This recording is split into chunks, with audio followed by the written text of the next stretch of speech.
Hello. Hello. Hello. Tim Hamilton. You guys hear me? Yes. Hey, Paul. Good to see y'all. Good to see you too. How was Vegas? Yeah, if you guys have not been to the Sphere yet, it's indescribable. Yeah, it was amazing. Got to see the Eagles there at the Sphere, and it was more than I expected, put it that way. Little irritating because the people that it sat next to were from Brentwood and just happened to be in Vegas, and they were watching the prices go down on the tickets, and they sat next to us, and I think they paid $200 for their tickets. So let's just say we didn't pay 200 for ours. Yeah, But happens.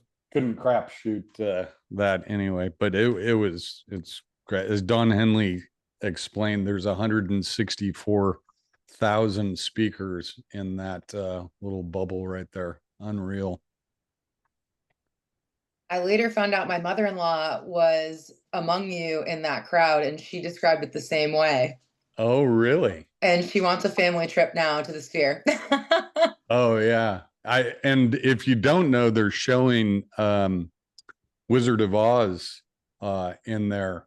Really? And I think it's like $100 or $120. It's like daily. And I want to go back just to see that. We were going to go see it on the same day, but we thought that'd be a little too much time in the bubble. But now I wish we did it. Aren't they going to recreate the tornado with wind inside? Never mind. I don't know. I was actually, how long were you there for? I was there this weekend too, Paul. Oh, really? Yeah, in Vegas. But I knew it was your birthday. I didn't want to hit you up. Oh, you should have. Huh. Real quick here, I just want to give a shout out to Robert Blackwell. I see you there. Robert, I met him. He gave me a call. He's a real estate agent out of Concord, and I told him to come to our EYB meetings. Oh, excellent. So he's there somewhere. Well, welcome. And where's your mother-in-law? Where are they from, Amber? We're all here in Phoenix, Arizona. Ah. And so they got away for the weekend, and they said it was amazing. Yeah. Yeah. I don't think I could ever go to a concert anywhere else. I don't hear that well. I've shot a lot of guns and done things, broke both of my eardrums. I used to compete water skiing, so I don't have any wires or anything, but I don't hear that well. But so at concerts, when they like talk, it's like blah, blah, blah. I could hear every word everybody said in there. It's just unreal. Well, don't be ashamed of the wires. Get them if you need them. Nope, never going to happen. I'm going to learn sign language first. It's not that bad unless you ask my wife. Thank you. There's Stephen. Robert. Thank you, Stephen, for the introduction. Yeah, no problem. Welcome. Nice to meet you. Nice to meet you. So a couple things I'm going to go over real quick. I don't know how many of you get my emails on different things from my FUB, but everybody's welcome to jump on the content that Brent Gove has. Go to brentgove.com for the commercial agents. Who do we have in here?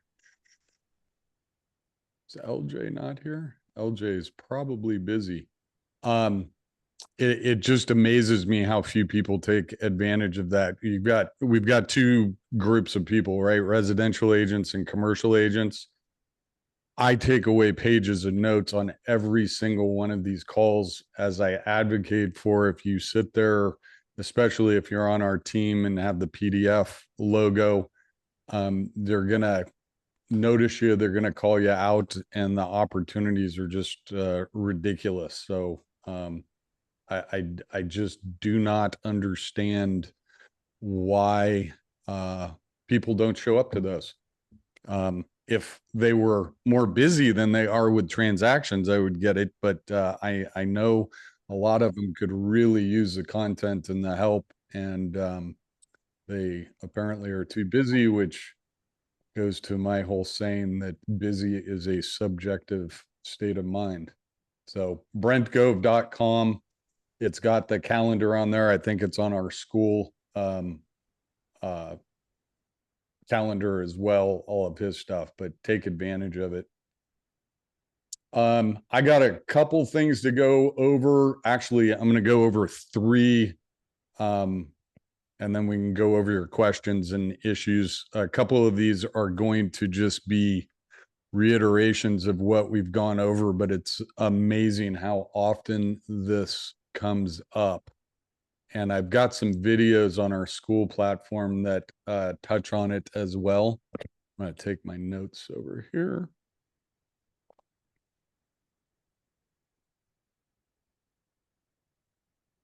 Why can't I expand this, Ryan? Oh my goodness.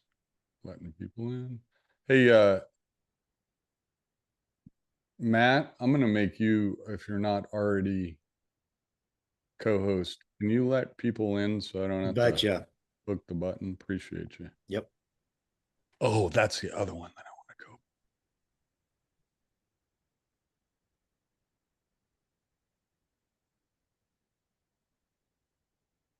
to go. Okay. I cannot expand you guys for some reason. I do not know what's going on.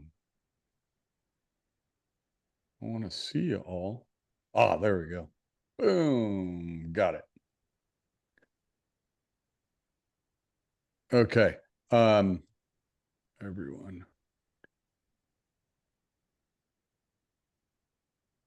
Yeah, is that you, Rob, on the question?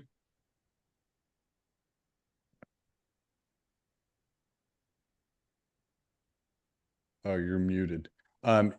Yeah, just to reiterate, for those of you that don't know what I'm talking about, brentgove.com is his, if you don't know who Brent is, he's one of the guys that got me involved in this goofy little experiment on the EXP side, which isn't necessarily the intent of this, but this call, but he puts a lot of time, effort, and money into content for everybody, and it is broker agnostic. Anybody can show up, and he has some fabulous people on those calls.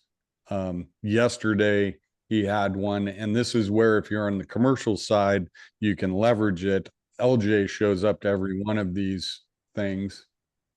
And it's national. There's people from all over the country on it. Well, we are usually the only commercial people. So he had Verl on there talking about his coaching program and a bunch of stuff, which was just fabulous. But it presented the opportunity to pitch LJ and what we do on the commercial side and teaming up with residential agents, et cetera. And I got 2 very, very strong leads and phone calls out of just that one couple minute pitch that was organic. So just get on there. And if you're part of our team, if you have the PDF up in the corner, it will be noticed. And even if you can't participate, just have your picture and the logo up there, and that repetition people will start to notice. And if they have a commercial need or something, they will reach out to you. Okay. This came up twice. Actually, how did I see you? Yes. I can't remember if it was you. Tao, do you have the land with the pond on it? You're muted. That would be me, Kenya. Oh, it was Kenya. I knew it was one of the two. Oh, you know what? Both of you are the subjects of this, because both of your topics that we were working on came up multiple times. So in the last week, so the timing is great. So land pricing for new agents, this comes up all the time, and I know we've talked about it ad nauseum, but using comps and using AI will only get you in trouble. You've got to understand the development parameters, the AHJ or the agency having jurisdiction, what the use of the property is, and then understanding what costs and hurdles are involved in getting that property to what I call a vertical state, meaning you can actually start building something on it. So if any of you ever have anything like that on a land valuation standpoint for commercial, reach out, because I would say that is the biggest area that people are making mistakes and don't understand right now. And it's not just you. I get questions from guys and gals at the big houses about it as well because of our development side. And so the question will be, hey, we've got this site in Manteca, which just came up this morning. And I know you do a lot of build to suit work for Dutch Bros. Where can you price this thing? And I said, well, is it in a vertical state? And this was a CBRE agent. Well, what do you mean vertical state? I said, can I just go get a building permit? Is it already entitled for a drive-through? Do I got to get a CUP or the discretionary entitlements, curb gutter sidewalk, or utilities to it? And there's no answers available for that. And already going to market with a presumed price, I think in the $20 a foot range. So if, for instance, like I keep using our PFE and Walurga property that we had in contract for like $1.2 million or $1.5 million, if you dig into it and find out that it's going to cost another $1 million, $1.2 million to get it to a vertical state with, electrical pole movement and roadway improvements and stuff like that, it actually makes the property worthless. So be very, very careful of the process of evaluating land, commercial land. Now, residential land, and the same thing. I have a call on with a group in New York on this. It all comes down to highest and best use and the number of doors you can get on it. That's the quickest way to break it down as far as value, because if you can imagine two 1 acre sites in whatever city you want to describe, and one of them can only go 2 stories and the other one can go 22 stories, you can imagine the difference in the value of that land. And unless you know what the rules of engagement are, you really can't value that land. Simply taking a comp of something else of similar size in that city does not mean you've got a like kind comp. So any questions on that? Could actually go on for about an hour with examples on that one, but just be wary on the land valuation side. Questions? Number 2, which I think was Tao. One of my friends is Teo, and it's Theo.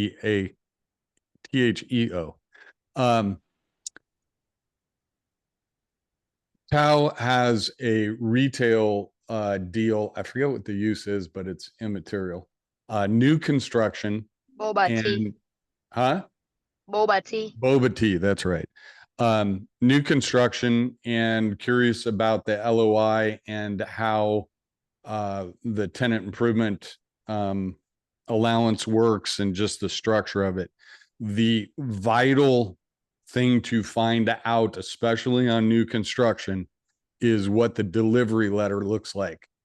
What is the client going to be provided? What is the starting point?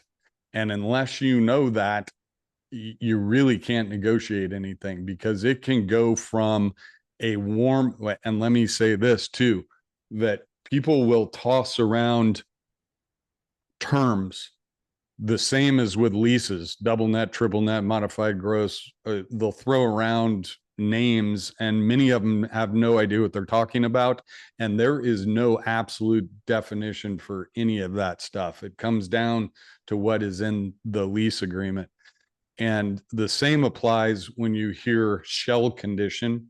warm shell, cold shell, none of that is fixed. I don't care who it is or what they say. There are a lot of things that can be misconstrued and misunderstood.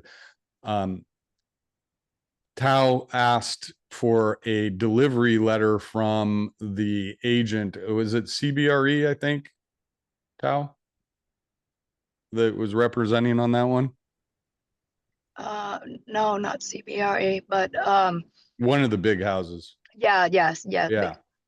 And the response Actually, was that they didn't have a delivery letter, but it was going to be delivered in shell condition. Yes. Well, I'm a developer. That's what I do. I don't know what the hell that means. Is there Agreed. concrete on the floor? Where is the switch gear? Are there conduits for the electrical? Is there a curb for the HVAC? If it is, what size? Are they providing, any structurals for that? What's the status of insulation? What's the status of the demising and perimeter walls? Are they insulated? Are they not? All of that, you need to know what you are starting from.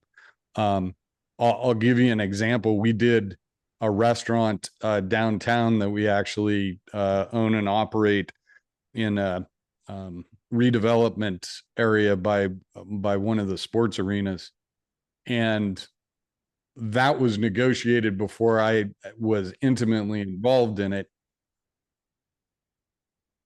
And we had allocations for a 400 amp panel. But my question was, where is the 400 amp panel? Where is it coming from? Is there wire pulled for it already? That one item alone, because of the runs we were talking about, was, I think, like $62,000 just for that. And their perception was, oh, we got a 400 amp panel and it was going to be in the space. So you really need to understand the delivery condition and asking for that delivery letter. And don't take anybody's definition of cold shell, warm shell, whatever, as fact. So any questions on that? So this is interesting because this comes up too when you're sometimes asking for triple nets and they just give you some vague answer. But so would you, if they can't supply a delivery letter, would you then hire an architect, or what would be the plan of action if they just don't have one? And you know what? I'm going to give you another example too on that I just actually,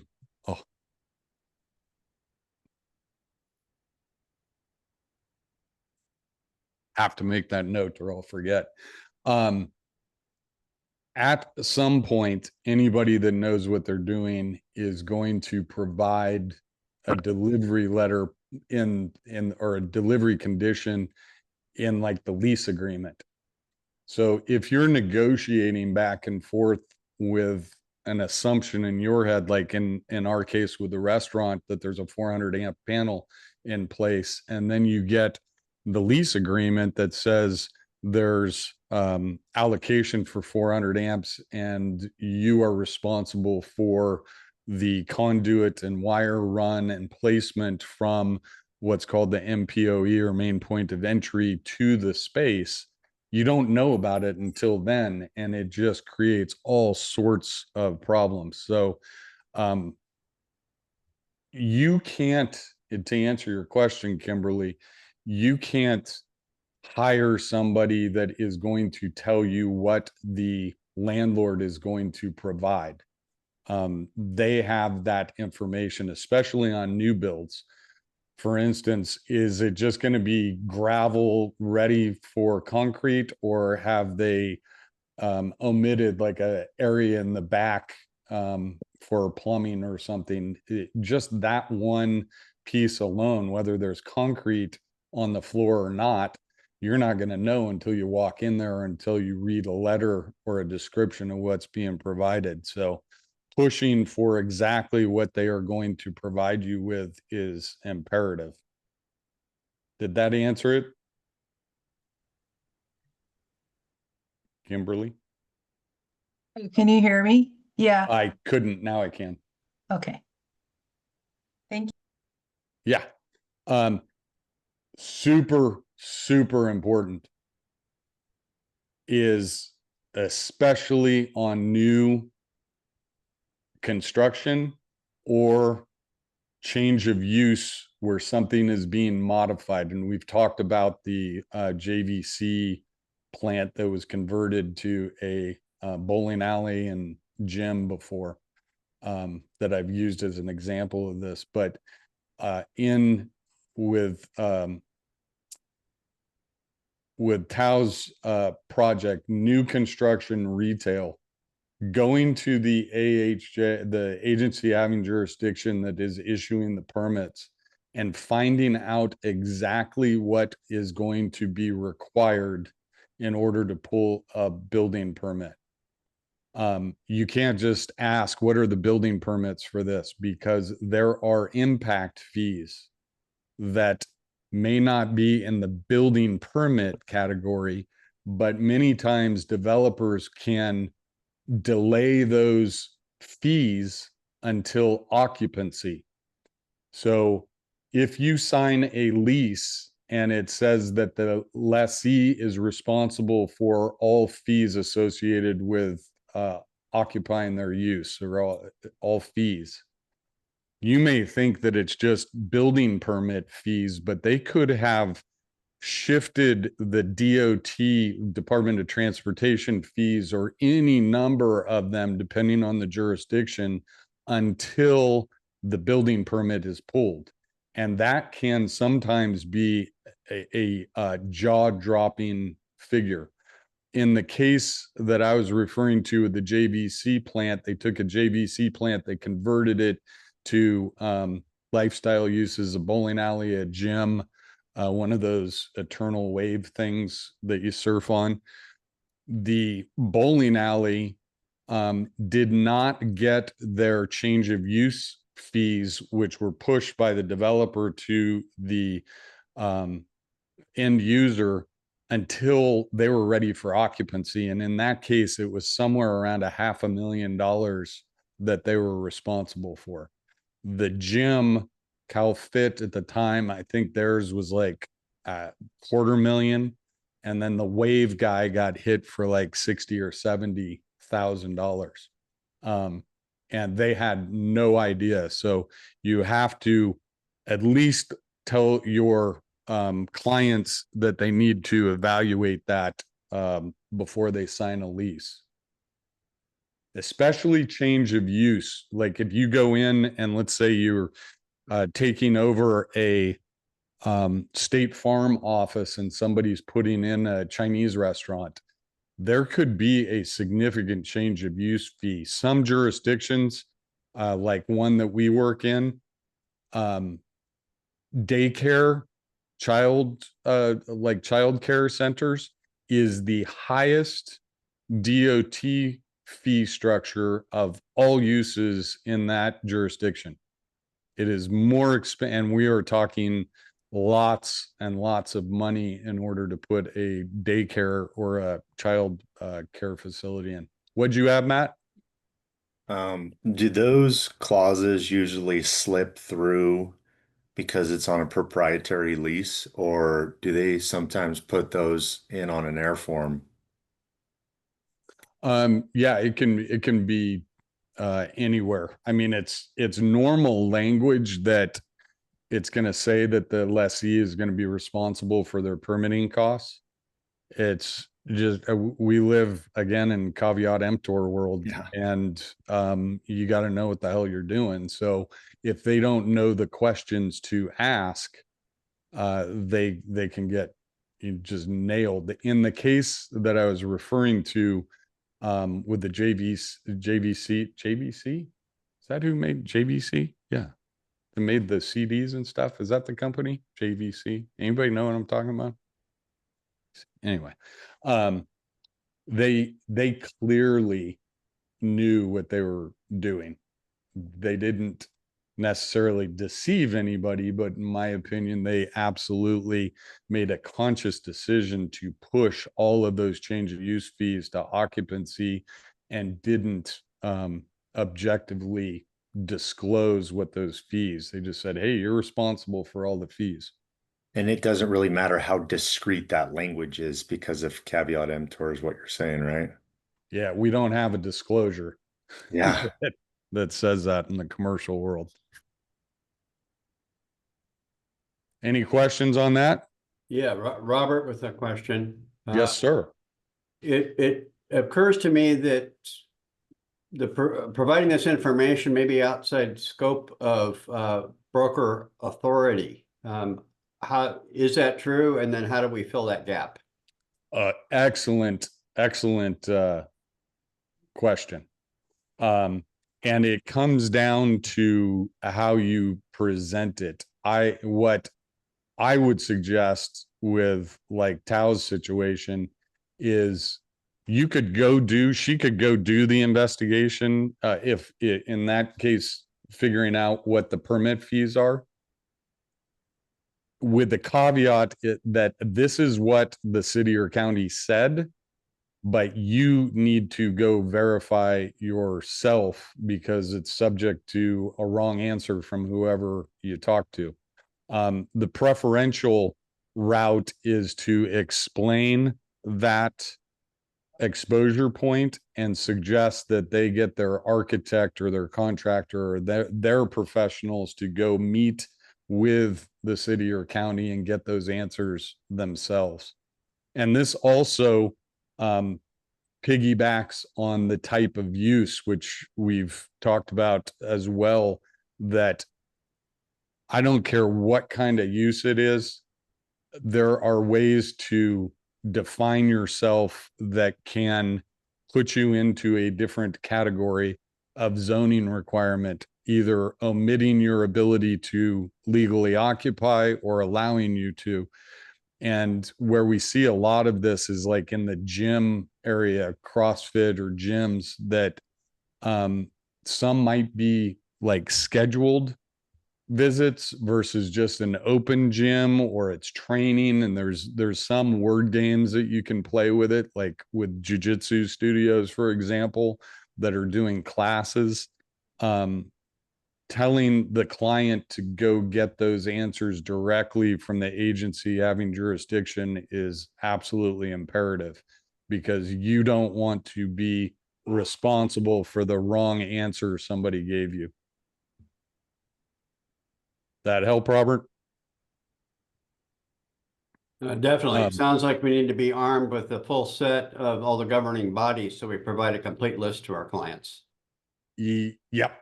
And one of them, gosh, I just dealt with this yesterday. In Las Vegas. Whether you are, so the agency having jurisdiction is so you could have a city and a county divided by a road, which you do. Like we've got a project on Stockton Boulevard. One side is the county, one side is the city. Those zoning codes are absolutely different. And to make assumptions that, oh, I'm in the city or I'm in the county or I can do that because they're doing it across the street is a recipe for absolute disaster. So verifying whatever property that you are looking at, whether it is in an incorporated city or the county, and who holds the cards as far as what you can and cannot do in and on that property is imperative. Last one that just came up today before we go into other questions and problems. Property tax in commercial, and petitioning for a lowering of the property tax. We are dealing with a Rite Aid right now that's gone dark. I think the property taxes were based on a $6 million basis, if I'm not mistaken. Matt, is that right? 6.2 million, something like that? Yeah, it was definitely over 6. I got those figures in front of me here. Yeah, so the property taxes are based on that. Well, Rite Aid is dark now, so now there's 17,000 square foot dark a building that you should not be paying property taxes based on that performing lease value. So the process is, and there was, say, back in 2007, 8, 9, 10, a lot of commercial brokers actually pivoted and were doing this work for owners. They would go in and petition the county to get the property tax lowered. And their system was, hey, we'll split the first year savings that we get in place. So if they lowered the property tax from, say, 70,000 a year to 40,000 a year, that's a $30,000 savings in that year. They would split it and they'd get 15 grand for performing that argument and process for them. So understanding, and it depends on what jurisdiction you're in or what state. In this case, I'm talking about California, where Prop 13 really comes into play on the property tax side. But recognizing those opportunities is a huge value to clients, because in this case, I don't think anybody identified that yet, right, Matt? That's correct. You were the one that called that out. Cool. Okay, last thing I have before all of your questions, and I'm going to ask you for your help. I do a retail specialty call monthly for the mothership, and I go over the status of the market with the CoStar report, which is really kind of interesting in retail because it's so spotty and market dependent. It's I find it sort of amusing that you give a global national view of how the retail market's going, but that's what I'm asked to do. So anyway, this talk that I got to do, I think next Tuesday or Wednesday, whenever it is on risk mitigation, which is right in line with what we were just talking about. So I'm going to buzz through this super quick, and anybody that has any additional things that I haven't thought of, I would appreciate you dropping them to me, and heck, this may generate some questions unto itself. So again, this is due diligence and risk management in the retail space. So really exactly what Tao is dealing with. So land use and zoning, determining AHJ, like we were just talking about, defining the use. Don't assume, as I said, just because somebody else is doing it does not mean that it's legal, either by way of an illegal occupancy that you may be using as your example, or it could be across the street in a different zone. Sometimes owners don't know, and sometimes owners do know. I've gone over that before with the airport CrossFit deal. Parking requirements. And then, as we were just talking about, Robert, the defer to the tenant to verify with the agency having jurisdiction. Anything else on that land use and zoning that you guys can think of that I missed?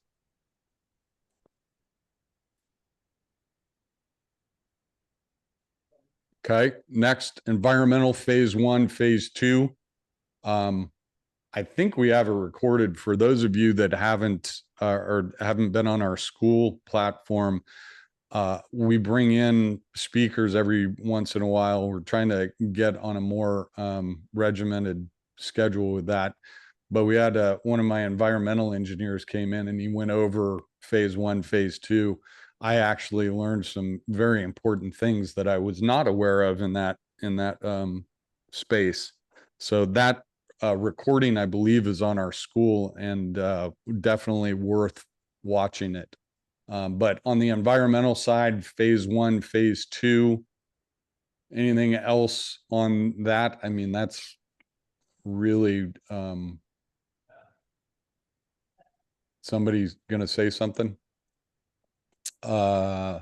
Next one, title reports and private restrictions, deed and use restrictions, parking and access easement, access restrictions, use limitations. Use limitations, again, that McDonald's that I've talked about in the Costco parking lot that I am so interested in. McDonald's has a deed restriction that no food or drink can ever be sold out of that property, which clearly limits the value of that property. But I keep looking at it as it would be a pretty spectacular location for a real estate office, given those use limitations and the pricing. Again, stuff like this you don't run into in the residential world. Any other items that you guys can think of that I don't have on there? Deed and use restrictions, parking, access easement, access restrictions, use limitations. Regarding the access restrictions, Paul, Uh-huh. just question, so what agency would dictate the ability for access? Like if you could only enter in through one side and you had a corner lot, you know what I mean? Is that DOT? Is that the city, the county? Really curious on that. Three, it could be state, like in California, it could be Caltrans if it was like for instance, Jackson Highway. Yeah. On the Bel Air Center, they have jurisdiction there. On Murrieta Parkway, that would be the county, even though that's a private road. So it could be state or county or city. But then you also have easements, all sorts of different easements and stuff in place. For instance, we have a Dutch Bros right now that we are sort of in a battle about, which, gosh darn it, I need to, well, John, are you there? Bias? I think I let him in. Oh, need to address Hey. this exact, anything ever get finalized with that easement on Florin with Dutch Bros and No, not yet. CCNR modification? Last I saw, no. Thanks. Yeah, so in that case, you've got private restrictions within the CCNRs or title docs that have been recorded. So it can be within the title report, or it can be within the jurisdiction. You know, if you've got an existing property in place that you're looking to purchase or lease, like that McDonald's that I'm referring to, it already has ingress and egress in place. The main concerns are going to be private restrictions as far as your pathway or legal pathway to access the property, whether you have an easement with Costco, for example, or not. And in That some was spelled place, out on the title report, Paul? yes. Okay, Yeah. thank you. Yeah, and you always need to get a hyperlinked title report so you can actually look at those restrictions. And I'll give you a horrible example that there was a retail development, a holdout retail development where a guy developed, I don't know, probably about a 20,000 foot center contiguous to a Walmart center. And the property in question, or the 20,000 foot where this guy built this hamburger place, did not have access to or from or through the Target Center, which just absolutely killed the access to this property. So the only way in was a right in and a right out, and it really limited the ability to get in there. He was on the TV and bitching and complaining about it, but it was preordained before he ever went in there. he just didn't realize it. And anyway, it tragically resulted in a suicide because he was so distraught about the impact on his business. So again, don't assume. You got to dig into that stuff and make sure that those rights are in place. Hidden issues. This is the one that I thought I may be missing something on. Army Corps of Engineers, tribal issues, environmental, historical structure. Anything that I'm forgetting in that line that we've dealt with before? Might have been on the previous sub bullets, but we have a major issue in Florida with FPL, which is our utility company, because the lines are different depending on if you're upstate or south. So like we have incredible land that no one can touch because FPL has utility easements, even though there's no lines above ground, but because there's only so much you could dig underground in Florida, they just basically, you're welcome to buy it and put a parking lot there. That's the standing line. So I don't know how that works in California, but. And it's not public information. You buy the land and it's a fun surprise. Yeah. No, that's a really and it's interesting because like overhead lines, we have actually hopefully getting an approved LOI on that 75-acre M1 land that we have. There's big overhead lines that come through there with easements that date back to the late 1800s, which was really surprising to me. And what you can and can't do under those power lines is dependent upon that easement language and who holds it, which I actually never realized. And the reason it came up was whether you could do storage or habitable buildings, covered storage, all that kind of stuff. So yeah, utility easements, I forgot. I appreciate that. Eva, did you say that was in Florida, not on title reports?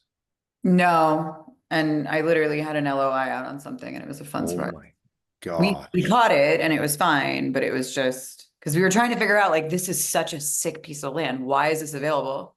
And like the price wasn't so outlandish. I mean, the prices in Florida are getting really outlandish. So it wasn't as ridiculous as some of the others. And then it made a lot of sense as to why.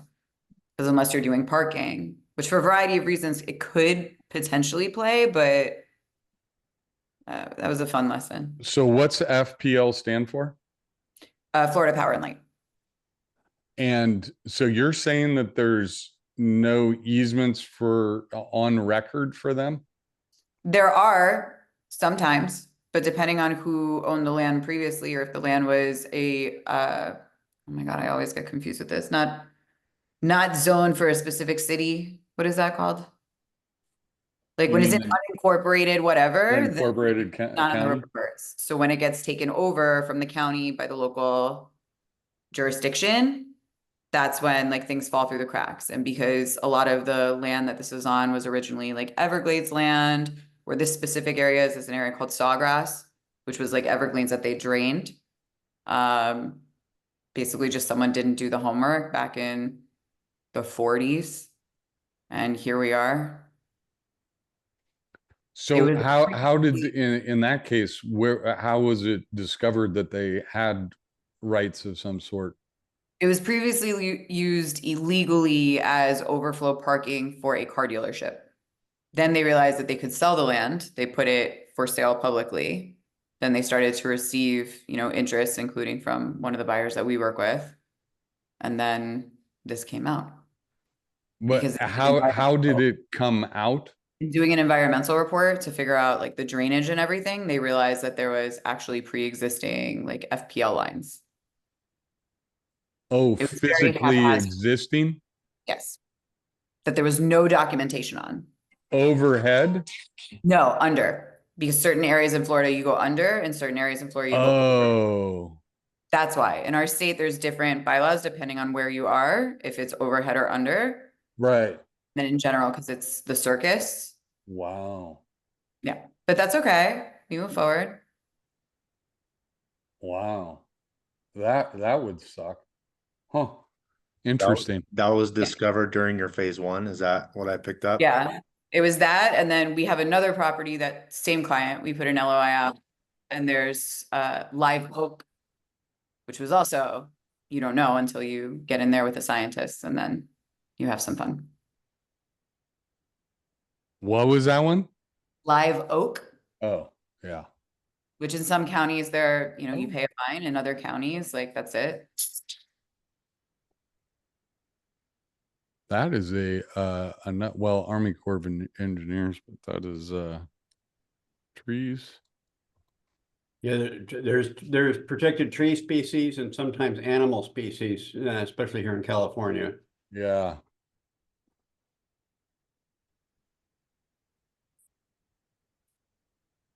Okay. Super. Well, thanks for that. Is that deal done, Eva? No, Yeah. we're working on it. Let us know how that works. Okay, final one on before we go to your stuff. Sorry this took so long, but on lease review, lease structure, don't use a term to define like we talked about.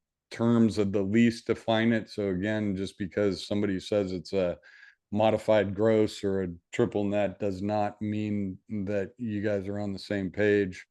Rent commencement date, possession date, reimbursables on the triple nets, what's included and what the structure is, option language, which that's, yeah, we could do a whole hour on that. Holdover language, which we've gone over before, and then condition requirements upon turnover. Anything in there that you think that anybody can think of that I missed that we've run into before?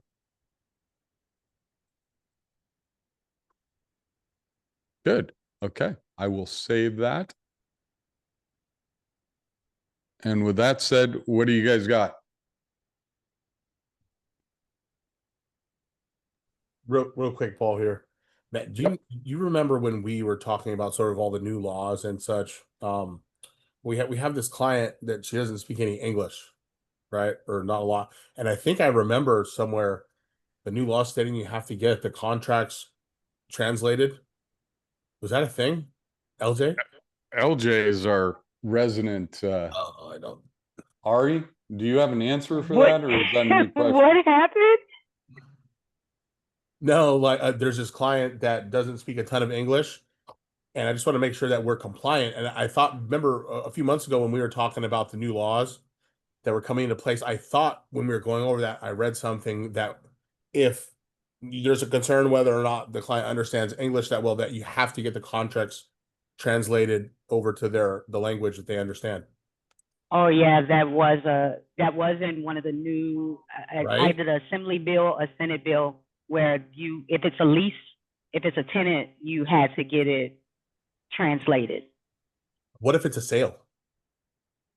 I didn't see anything as far as sale, but I did see it for tenants, and that was under that new bill that discussed them being that time frame of evicting them, and if they're Oh, a it's little in mom that and pop same shop. mess? Yeah, it's all up in that mess. I feel like I should just get this translated just to cover. Is this a residential tenant or commercial tenant or both? No, it's a commercial sale piece of land. I would defer to Jeffrey Pelton on Yeah, that. I figured. Yeah. That. And can you Absolutely. report back what you get? Because if Sure thing. somebody asked me that, I'd say it's probably true for residential, but not for commercial. But with all the lovely crap that LJ seems to mine for us, I don't doubt it. Ari, what'd you have? Yeah, thank you, Paul. I just went to Mexico City to understand what opportunities for investment the investors locally in Latin America are looking for. And I had a good conversation with a private equity owner. And in his opinion, a good opportunity, he mentioned, is energy infrastructure for these AI centers they are building. But I wanted to ask you how to translate that need he's actually identifying with the commercial real estate side in the United States. Yeah, that's a really interesting problem. We are venturing into the data center arena right now, on a couple different levels, and the power issue is a big problem. What's really interesting about Mexico, and I've talked about this before, is that California, for instance, used to have brownouts all the time. And we have done nothing but increased our power needs, and there aren't any new power plants, although we got windmills and solar, which don't keep up with it. And what I was informed about is that there are a lot of power plants being built in Mexico to supply power to California for all of our green energy needs. And the reason for that is that if you tried to build a power plant in California, it is probably going to take you the better part of a quarter century to get it approved and built. And in Mexico, apparently you can build it in a couple years, if not sooner. So from the ability to keep up with those power needs in Mexico for the data centers, I have no doubt that there's probably opportunities there. They can build those, and they don't have any of the restrictions that we have. And in the United States, is there anything in the commercial real estate to offer Mexican investors to invest in the United States in energy infrastructure?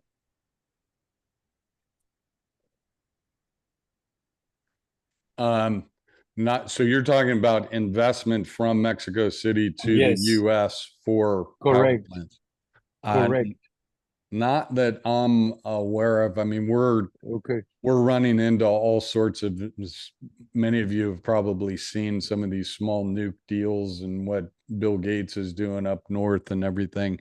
It is a massive problem.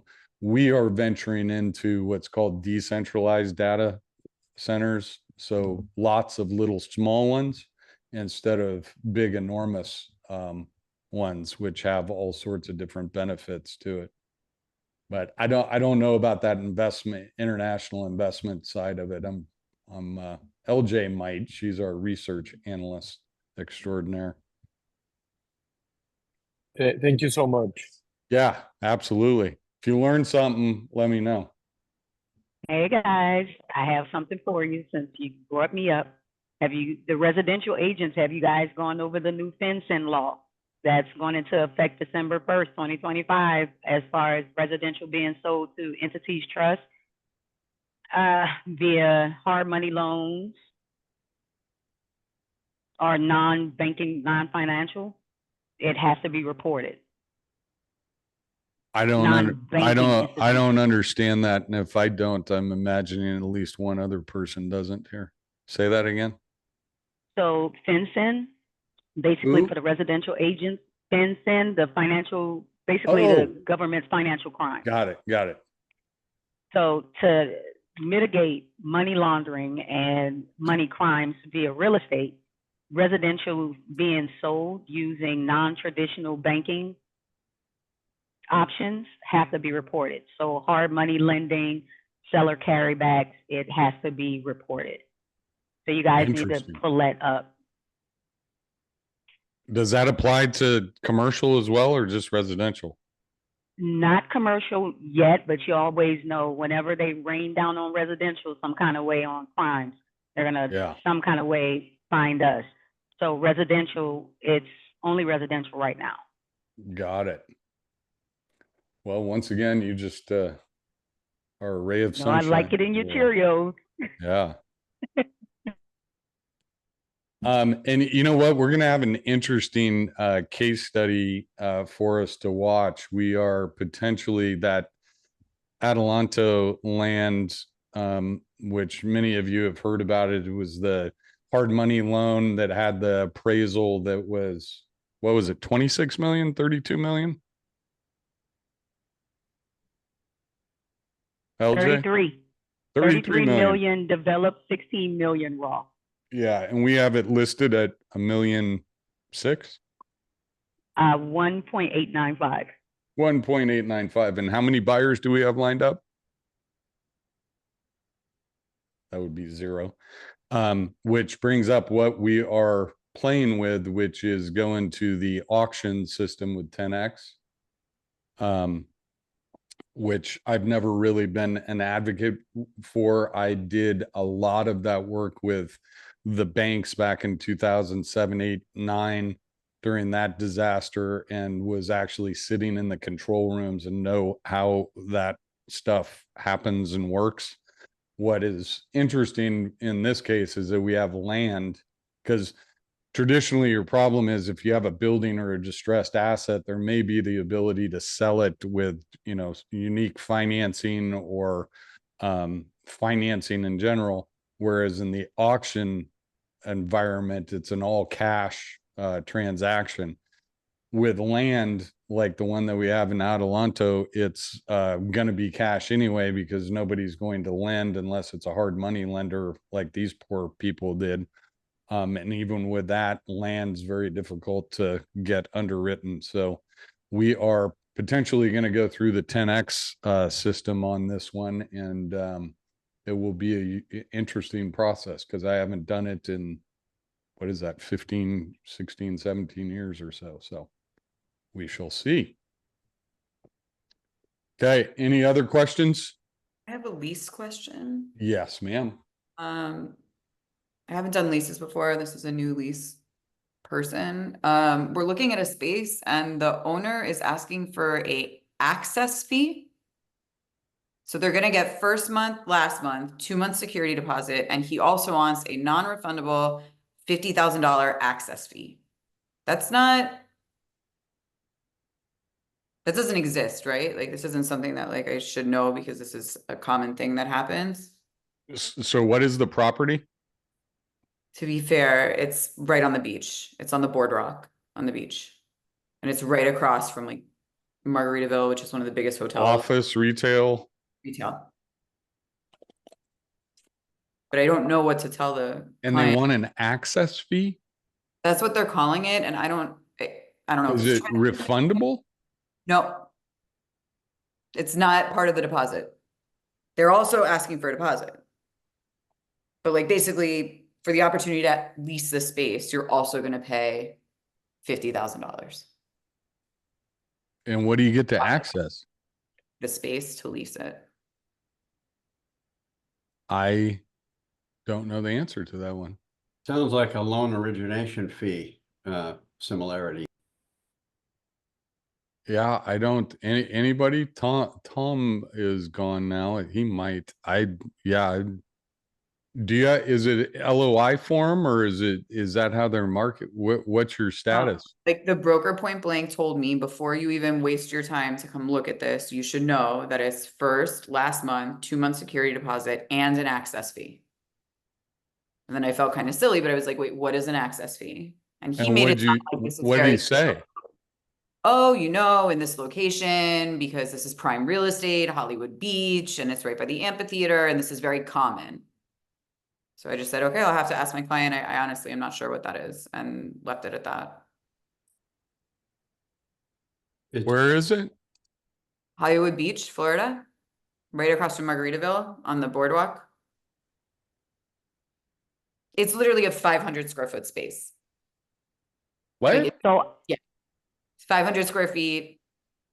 The rent is like $7,500 a month, and he wants $50K access fee in addition to 2 month deposit first and last month also. I've heard of access fee here in Adelanto, but to me, it just seemed like they were trying to make extra money, but it was basically because it was now, and this is on the other side of the spectrum, it was because it's in a high crime area. So they didn't just want anybody coming in to look at the property, and you had to kind of set it aside or pay this access fee to show your seriousness in the property. To me, I don't see it as something that should be done, but I didn't look into it either. So I would like to know. I just asked ChatGPT and do we refer to it as a he or she? I'm going to say she. She told me I wasn't able to locate a specific quote unquote access fee tied directly to commercial real estate in Hollywood Beach, Florida. The term does not appear to be a standard commercial real estate fee like CAM, impact fees, or acquisition fees. City also mentions spirit. Yeah. I think it's something they're just using that's just kind of going across the board hearsay, and people are using it, but it doesn't seem ethical at all. Yeah, I've never heard of that before. Great. Thank So, you. boy, you picked the good ones. And with that said, I've dealt with some, fairly high profile stuff in different areas, and I've never heard of an access fee. So tell us Know how it more when you goes. find out. We're gonna go look at it on Sunday. It's my dispensary client. It's gonna be great. $50,000. What's the rent schedule? It's a 1 year with 1 year renewal, 7,500 a month. And there is no room for TI. They're gonna deliver a white box. And I heard what you said earlier. This is a literal physical white box. Like they have a new HVAC, but otherwise it's just a white space, all cement, clean, ready to go. 7,500 a month and $50,000 access fee, which is that's not like prepaid rent or anything. No, there's also first, last, and 2 month security. This is Wow. additional access fee. It's Never heard of it dispensary out here too. So I'm really interested to hear. Yeah. It's for a dispensary here in Adelanto as well. They're doing it. Okay, so access fees for dispensaries is not like we all learned together. Wow. Maybe, yeah, I don't know. Find out. Can't wait to hear more about that one. Mhm. Huh. Okay. Well, with that said, 12:02. Oh crap. I have another you know what? Zoom. Good seeing y'all. Appreciate your help on my deal. And if you have any questions that you didn't want to ask, drop me a call, email, or text, and I will help you out. But great seeing y'all. Appreciate you. Thanks. Hey, Eva, what is your number? I would love to reach out